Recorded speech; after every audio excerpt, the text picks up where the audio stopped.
Kumusta mga idol, ngayon ay ating pag-usapan itong si Kai Sotto dahil malapit na maganap ang Asia Cup Qualifiers. Ngunit bago tayo magpatuloy ay huwag niyo munang kakalimutan mag-like and subscribe bilang suporta sa ating channel. So ito na mga idol, panay training na ang ating pambato na si Kai Sotto at makikita nga natin na nagpapalakas si Kai Sotto, dahil posible nga itong mapasama sa first 5 lineup ng ating Gilas Pilipinas. So hanggang ngayon mga idol ay tuloy-tuloy pa rin ang mga pag-iensayo ng ating mga Gilas players.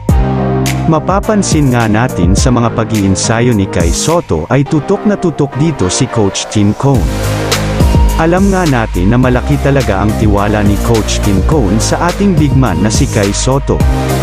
Dahil maganda naman talaga ang ipinakita na performance ni Kai Sotto at nakapagtala nga siya ng maraming puntos sa mga nakaraang laban niya sa Yokohama.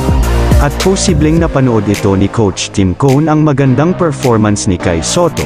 Kaya malaki talaga ang tiwala niya sa ating pambato na si Kai Sotto.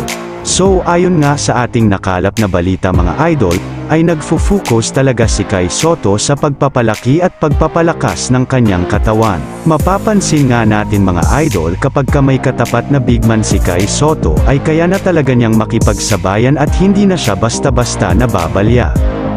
Ang napansin ni Coach Tim Cone kay Kai Sotto ay masunurin talaga siya, at kapag mas lumaki at lumakas ang katawan ni Kai Sotto ay talagang kahit sinong big man ang itapat ay kayang-kaya niyang makipagsabayan. So alam nga natin mga idol na bata pa si Kai Sotto, 21 years old pa lang siya, pero nagagawa po niyang makipagsabayan sa mga big man sa loob ng court. Pero aaminin natin na madami pa talagang kailangang i-improve ng ating pambato na si Kai Sotto, yung aggressiveness niya sa paglalaro at yung stamina niya. Sa kabilang bahagi mga idol, malakas talaga ang ating Gilas Pilipinas ngayon dahil marami tayong mga shooters at big man. Pero hindi tayo dapat magkampanti mga idol.